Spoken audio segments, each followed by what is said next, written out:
The night my best friend signed me up for a blind date without telling me. I was elbow deep in buttercream, frosting, and completely convinced my love life was over. Not dramatically over. Not movie over. Just quietly, exhaustedly over. The way a candle burns down when nobody's watching. I was 31 years old. I owned a flower shop on the corner of Maple and 5th in downtown Columbus, Ohio. And the last time a man had looked at me, the way women in novels get looked at, I was 26 and too stupid to know what I had. His name was Kevin. We don't need to spend much time on Kevin. My best friend. We've been attached at the hip since 7th grade, when she tripped over my backpack in the hallway, and we both ended up on the floor, laughing until a teacher threatened detention. Anyway, she called me on a Thursday night while I was closing up the shop. "I need you to hear me out before you say no," she said. That sentence has never once preceded good news in the history of our friendship. "Absolutely not," I said. "You don't even know what I'm going to say." "I know your voice when you've done something you can't undo," I said. "That's your I've already RSVP'd voice." She had in fact already RSVP'd. The restaurant was called Opaline. It was the kind of place with cloth napkins folded into swans and a sommelier who materialized beside your table like a ghost the moment you glanced at the wine list. I had driven past it 100 times, and then never once considered going inside. Partly because their tasting menu started at $240 a person, and partly because the last time I'd worn heels for a date, I'd spent 40 minutes sitting in a Panera parking lot crying into a bread bowl. The man she'd set me up with was her husband's coworker, an accountant, perfectly nice, she said. Steady, reliable, good with money, which, and she said this very gently, was a quality I might want to prioritize given that I'd spent the past 3 years building a small business from nothing, which she admired deeply. She really did. But also the shop's air conditioning unit had broken twice this summer, and I'd paid for both repairs on a credit card. She wasn't wrong. I hate when she isn't wrong. So, I put on the burgundy dress I'd bought at a Nordstrom rack 2 years ago, and never worn. I did my hair, I drove downtown, I handed my keys to a valet who did not bat an eye at my 2017 Honda Civic, and I walked into Opaline on a Friday night in late September like I belonged there. I did not feel like I belonged there. The maitre d' led me to a table near the window. The table had a small candle on it, 2 crystal glasses, and a little card with a reserved sign. It was beautiful, actually. The kind of table you see in movies right before everything either goes very right or very wrong. I sat down. I ordered sparkling water. I looked out the window at the street. He was 8 minutes late, which I registered but didn't hold against him. Traffic on 5th Avenue on a Friday was genuinely punishing. I'd given myself that grace. What I had not prepared for was who walked through that door. Not my date. My ex. 3 years. We'd been together 3 years. We'd talked about moving in together, about maybe someday getting a dog, about what kind of wedding cake we wanted. Lemon with lavender buttercream. We'd both agreed on that. And then one Tuesday morning he'd sat me down at my own kitchen table, in my own apartment, and told me he needed someone with more ambition. That he loved me, but he couldn't picture the future he wanted with a woman who was going to spend her life selling flowers. He now worked for a consulting firm downtown.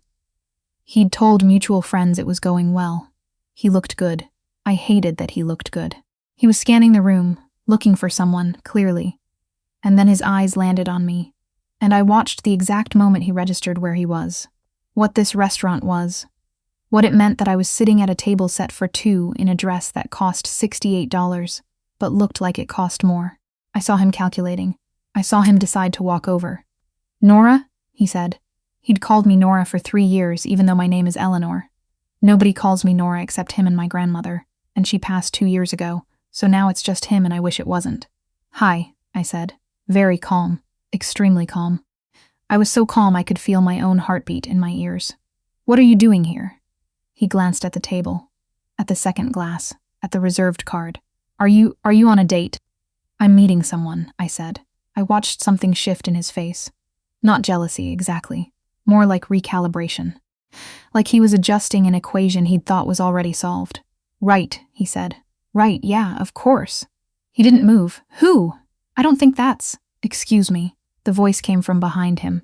Low, quiet, The kind of quiet that is somehow louder than noise. My ex turned around. The man standing there was tall.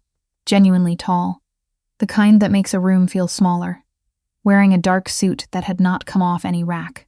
With the kind of face that made you feel like you were supposed to recognize it, but couldn't quite place it. Dark eyes.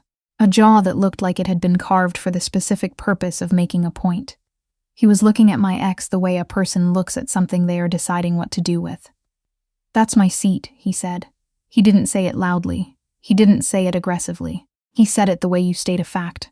"The sky is blue. Columbus is in Ohio. That is my seat." And then he waited. My ex blinked. "Sorry, I was just—" "I know what you were doing," the man said. Then he shifted his gaze to me. And for 1 second, I had no idea what was about to happen. And then he pulled out the chair across from mine and sat down in it like he'd been sitting there all along.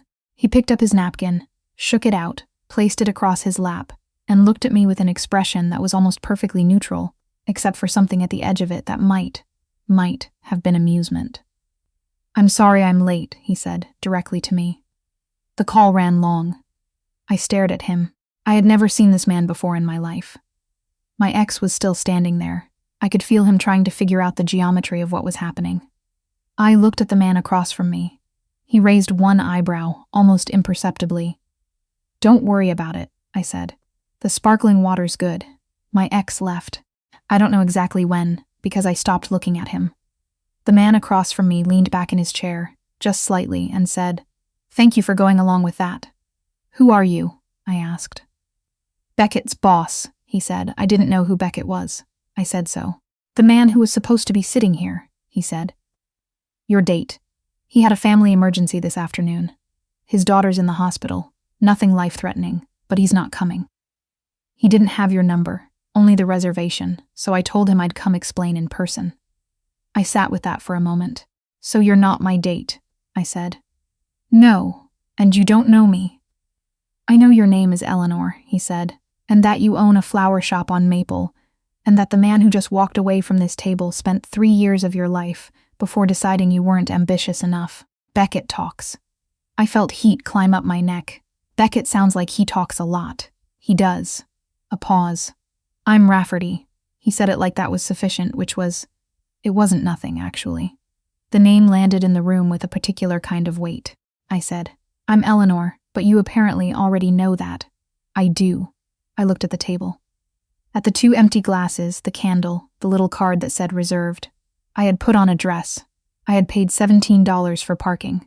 I had walked in here convincing myself that maybe my best friend was right. That maybe steady and reliable wasn't settling. That maybe I was ready. "Well," I said, "I appreciate you coming in person instead of just letting me sit here."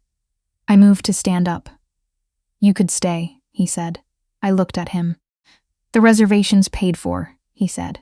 "It would be a waste of a Friday." I thought about my apartment. About the load of laundry I hadn't folded. About the silence that lived in my living room on Friday nights like a roommate I'd stopped having conversations with. I sat back down. He didn't ask me a single question I'd been asked on a date before. He didn't ask what I did for fun, or where I saw myself in 5 years, or whether I'd always lived in Columbus. He asked me what was hardest about owning a small business, and when I said cash flow in the fall months, because wedding season wound down and the holiday orders hadn't picked up yet, he nodded. Like that was genuinely interesting information, and not a polite segue to talk about himself. He asked what flowers I kept in the shop that didn't sell well but that I ordered anyway. "Hellebores," I said. "They're hard to source and they're not popular, and I lose money on them every single time." "Why do you order them?" "Because they're beautiful," I said. "And because a customer came in 3 years ago, specifically looking for them, for her mother's funeral, and I didn't have them, and I never want that to happen again." He was quiet for a moment. "That's a very specific way to run a business." "It's a very specific business," I said. He ordered for both of us. Asked first, which I noticed. Asked like he actually wanted to know what I wanted, and not just to demonstrate that he was the kind of person who ordered for the table. And when the food came, it was the best meal I'd eaten in years. Probably since the last time my mom made Sunday dinner, which was before the divorce, which was a long time ago. I asked what he did. He was deliberate about how he answered. I run a firm, he said. Investment and acquisition, primarily. We find distressed assets and turn them around. Do you enjoy it? He considered this more seriously than I expected. I enjoy the problem solving, he said. I'm less interested in the money than people assume. What are you interested in? Currently, he looked at me. This. I told myself not to read into that. It was nearly 11 when I realized how late it was. The restaurant had thinned out. The candle had burned almost to the base. I had drunk 2 glasses of wine and felt them pleasantly, like a warmth in my chest that had nothing to do with embarrassment. When we walked outside, he waited while the valet brought my car. He didn't say anything about the Civic. He didn't say anything about anything, actually. He just stood beside me in the autumn air, and that was somehow more comfortable than it had any right to be. I'll tell Beckett you said hello, he said, when my car pulled up. Tell Beckett to call next time, I said. Something almost moved across his face, almost a smile. Good night, Eleanor, he said. I drove home. I folded the laundry. I lay awake for a long time. He came into my shop 8 days later. I was in the back, cutting the stems off a delivery of white garden roses, when I heard the bell above the door and Penny, my assistant, 19 years old and constitutionally incapable of using her indoor voice, hollered. Someone's here for you specifically, and Eleanor, I need you to come out here. There is a tone in Penny's voice reserved for situations she considers significant. This was that tone. I came out. He was standing in the middle of the shop, holding a small paper bag from the bakery, 2 doors down, looking at a bucket of hellebores with an expression I couldn't entirely decode. You weren't kidding, he said when he saw me. They're extraordinary. You're not from the distributor, Penny said helpfully. I'm not, he agreed. He handed me the bag. A coffee and a lemon muffin, which is not a thing I had told him I liked, but was in fact exactly what I would have ordered, and said he'd been in the neighborhood and wanted to see if I was busy Saturday. I was not busy Saturday. There's a thing, he said. This was, I would come to understand, how he often began sentences when he was being careful. There's a thing, there's a situation, there's a complication. He was a precise man who became vague only when something mattered to him. What kind of thing? I asked. My firm is hosting a dinner, a fundraiser, technically, the Children's Hospital. He glanced at the hellebores again, then back at me. I'd like you to come, as your date, as my guest, he said. Then, after a beat, yes. Penny made a sound behind me that I chose to ignore entirely. The dinner was at the Columbus Museum of Art, in the atrium. The kind of space that made you feel like you were inside something important. Round tables with white linens and tall centerpieces. Not my work, I noticed immediately. Somebody had gone with imported orchids, and I thought they'd made the wrong call, but I kept that to myself. He was different in that room. Not cold, not unfriendly. But he moved through it differently. People turned toward him. Not the way they turn toward a celebrity. More the way water moves when something large is placed in it. I watched men straighten when they shook his hand. I watched women assess me with the particular precision women deploy when they're trying to figure out what they're dealing with. I am a flower shop owner in Columbus, Ohio. I have a nose piercing. I got at 23 that I've never taken out. I drove here in a 2017 Civic, and my dress is from a consignment shop on High Street, and I am approximately 8 sizes larger than the woman in the green satin gown who keeps looking over at our table. I know who I am. I've known who I am for a long time. That has never been the problem. We were seated next to a couple from Cincinnati. She was a hospital administrator. He was in commercial real estate. And when the woman asked me what I did, I told her I owned a flower shop, and she said, "Oh, how sweet," with exactly the tone people use when they mean the opposite. He was in conversation with someone to his left. He couldn't have heard. But when the couple excused themselves 20 minutes later to make their rounds, he turned to me and said, "She said how sweet, didn't she?" I looked at him. "You heard that?" "I heard the tone," he said. "I don't need the words." I looked down at my water glass. "It's fine. I'm used to it. You shouldn't have to be used to it. Most people think a flower shop is a small thing." "Most people," he said, "have never tried to keep a small business alive in a market like this one. You're running inventory. You're managing a perishable product with unpredictable supply chains. You're building a customer base from scratch. You're doing seasonal cash flow management without a finance department." He paused. "That's not a small thing. That's exceptionally hard, and most people who try it fail within 2 years." I stared at him. "Beckett did due diligence," he said with the not-quite smile. "I may have read the report." "You had someone run due diligence on my flower shop." "I had someone look into the general health of the business," he said. "Before the dinner, I wanted to know what you'd built. I didn't know whether to be alarmed or flattered. I landed somewhere between the two that felt, unexpectedly, like being seen." "And?" I said. "And you're undercapitalized," he said. "But the bones are excellent." I laughed. Actually laughed. Not the polite kind, the real kind that surprised me. He looked pleased about it in a way that he was trying not to show. What I didn't know, what I didn't find out until later, was what was happening on the edges of his life while he was standing in my flower shop holding a bakery bag. There was a deal going sideways. A commercial real estate acquisition his firm had been pursuing for 14 months. A distressed portfolio of properties in the Midwest. Properties that happened to include the strip on Maple, where my shop was located. There was a competing bid. There were people involved who played by different rules than he did, or at least rules that weren't written down anywhere official. There was a man named Corso who had been making calls. I learned about Corso on a Wednesday morning in October, when I opened the shop and found a note slipped under the door that said, simply, "Tell your friend Rafferty to step back." I stood in the middle of my shop for a long moment, holding that note, surrounded by dahlias and late-season zinnias, and felt the specific cold clarity of understanding that something was happening that I had not been asked if I wanted to be part of. I called him. He answered on the first ring. "I got a note," I said. A silence. What did it say? I read it to him. Another silence, different from the first one. "I'm coming over," he said. "You don't have to." "I'm coming over," he said again, and hung up. He was there in 11 minutes, which told me something about where he'd been. He read the note. He didn't say anything for a while. Then he sat down on the stool behind my counter that I use when I'm doing long arrangements, and it's going to be a while, and he put both hands flat on the counter and looked at them. "There's a situation," he said. "I know," I said. "I should have told you." "Yes," I said. "You should have." He told me then. All of it, the acquisition, the portfolio, what the Maple Street properties meant to the deal, who Corso was, and what Corso did when he wanted leverage over someone. He told me with the kind of precision he brought to everything. No softening, no hedging. Just the facts laid out in order.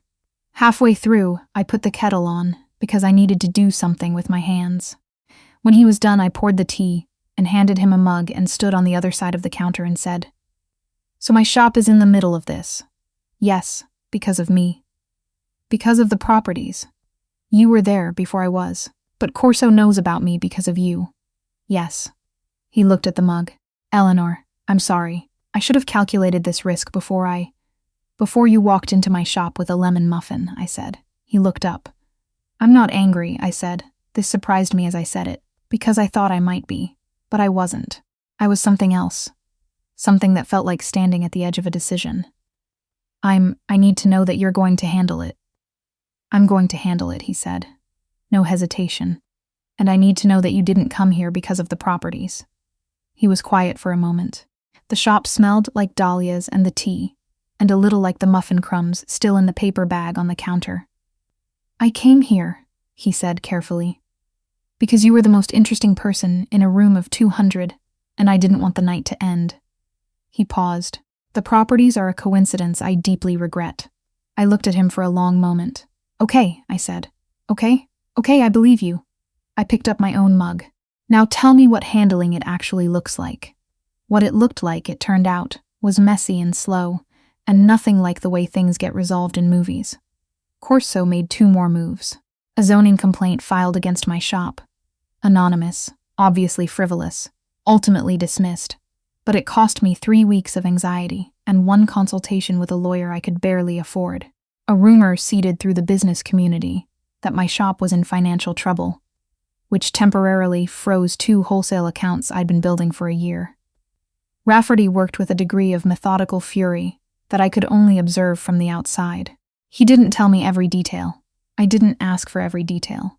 But what I understood was, that he used every legal mechanism available, that he brought in people with names I didn't recognize who apparently carried weight in rooms I'd never been in, and that, at some point in early November, the deal restructured in a way that left Corso without the leverage he needed. The zoning complaint was withdrawn. My wholesale accounts unfroze. One evening in November, he came into the shop an hour before closing. I was finishing a large order, sympathy arrangement, all white, a customer whose husband had died suddenly. I was concentrating and I didn't immediately look up. "The situation is resolved," he said. I set down the stems I was holding and turned around. He looked tired. Not the way he usually carried himself, composed, contained, particular in every movement, but actually tired, the kind that settles in around the eyes. "Are you okay?" I asked. He seemed mildly surprised by the question. "I'm fine." "That's not what I asked." He looked at me. Something in his expression shifted in a way I'd learned to recognize by then. The moment when the precision dropped and something more unguarded came through. "I'm okay," he said. "I'm better now." I handed him the extra coffee I'd made an hour ago and forgotten about. He took it without question and sat on my stool and watched me finish the arrangement in silence, and it was comfortable in the way that not many silences are comfortable. Like the silence was itself something we'd built between us over the past weeks. Something that held. When I was finished, I looked at him and said, "Stay for dinner. I'm ordering from the Thai place." "I have calls," he said. "You always have calls." "Yes," he said. He didn't move. "Okay." We had our first real fight in December, about the shop.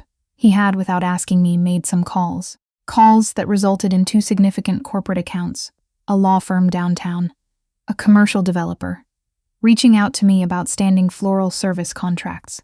The contracts were good. They were genuinely good. The kind of steady monthly income that would fix the cash flow problem he'd identified in Beckett's due diligence report. "I wanted to help," he said. "I know," I said. "I know that's what you wanted, but you can't do things to my life without asking me." "I didn't do anything to your life. I made introductions. You leveraged your relationships to bring clients to my door without telling me what you were doing. That feels like being managed." He was quiet. "I hear that. Do you?"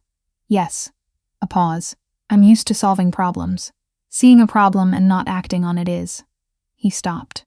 "That's not a good excuse." "It's not," I agreed. "But I also know you meant well, so I'm not going to stay angry about it." I looked at him. "But if you want to help me build something, you ask me first. We decide together. That's how this works." He was looking at me with an expression I hadn't seen on him before. "What?" I said. "Nothing," he said. He paused. "You're very clear about what you want. It took me a while to get there," I said. "I know," he said. "I'm glad you did. I took both of the corporate contracts, on my own terms, in my own name." Spring came the way it always does in Columbus, reluctantly, then all at once. The shop was full of tulips and ranunculus, and the first peonies of the season, and I was standing at my work table on a Tuesday morning in April, doing a wedding order, when he came in. He did that sometimes, just came in. He had a key now, which I had given him in February somewhat casually, and then spent 3 days thinking about what it meant. He stood in the doorway for a moment, watching me work. "There's something I want to ask you," he said. I looked up. He was not a nervous man. I had never seen him nervous. But he was holding something in his jacket pocket in a way that was different from how he usually held things, and I noticed it the way you notice when the air pressure changes before it rains. "Okay," I said. I set down the peonies. He came to the counter. He put a small box on it, not wrapped, just a velvet box, dark green, not a ring box, flatter. I opened it. Inside was a necklace, a single heliotrope on a delicate gold chain. Not a hellebore, I noted, but close. Something he'd had made, I realized. Custom. "I know you have a thing for flowers that don't make commercial sense," he said. "I thought you should have one you can wear."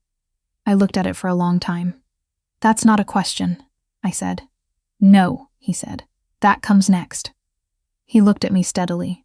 "I want to know if you'd be willing to keep doing this. Whatever this is. Formally." "Formally," I repeated. "With intention," he said, "which is how I do things. A beat. I know your world and my world are not obviously compatible. I know I am difficult.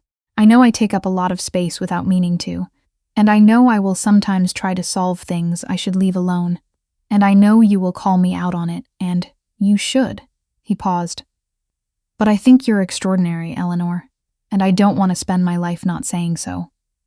I picked up the necklace. I put it on. "Yes," I said, formally. His people liked me less than he did at first. There were dinners where I felt assessed and found impractical. There were comments, never to my face, always reaching me secondhand, about what exactly he saw in a woman who sold flowers in Clintonville. His business partner's wife was particularly articulate about this, in the way that people who feel secure in their own position often are about others. I served that woman the most beautiful sympathy arrangement of her life 6 months later, when her mother died. She called me personally to thank me. We have been on civil terms ever since. I am not soft. I have never been soft. But I learned a long time ago that the most effective response to dismissal is to simply keep building the thing you're building and let it speak. The flower shop expanded, not because he funded it. I did not let him fund it, but because the corporate accounts brought cash flow stability that allowed me to hire a second full-time employee and convert the storage room into a second workspace. By summer, I had a 6-week lead time on custom orders. By fall, I was doing a bridal show for the first time. He came to the bridal show. He stood in the back in a dark suit, entirely out of context, watching me talk to brides and their mothers about centerpieces and bouquet shapes. And when I caught his eye, he looked at me with an expression I had come to know well by then. The one that was its own kind of warmth, contained and particular, not put on display for anyone else. The following spring, on a Thursday evening in April, he asked me to marry him in my own shop, after closing, with no one else present, with a ring that was exactly right in a way I couldn't have described in advance but recognized immediately. I said yes, immediately, without drama. We were married in September. Outdoor ceremony, obviously. I was not going to leave the flowers to someone else. The centerpieces were hellebores, white garden roses, and late-season dahlias. People said it was the most beautiful wedding they'd attended in years. I believe them. My best friend cried from the moment I walked out until approximately 40 minutes into the reception. My new husband stood at the end of the aisle in the September light and looked at me the way I'd stopped believing anyone would look at me, and I thought, the night she signed me up for that blind date, the night I put on a $68 dress and drove to a restaurant I couldn't afford and sat down alone. That night was the beginning of everything. Beckett was the best man. He gave a toast that was deeply embarrassing for everyone involved and received a standing ovation. The following June, our daughter was born. 7 pounds, 2 ounces, with his dark eyes and my stubbornness, which her pediatrician has confirmed, is already very much in evidence. I named her after the flower that doesn't make commercial sense. The one I order anyway, every season, because some things are worth the cost. She is extraordinary. We tell her so constantly. In this house, that is not something we wait for the right moment to say.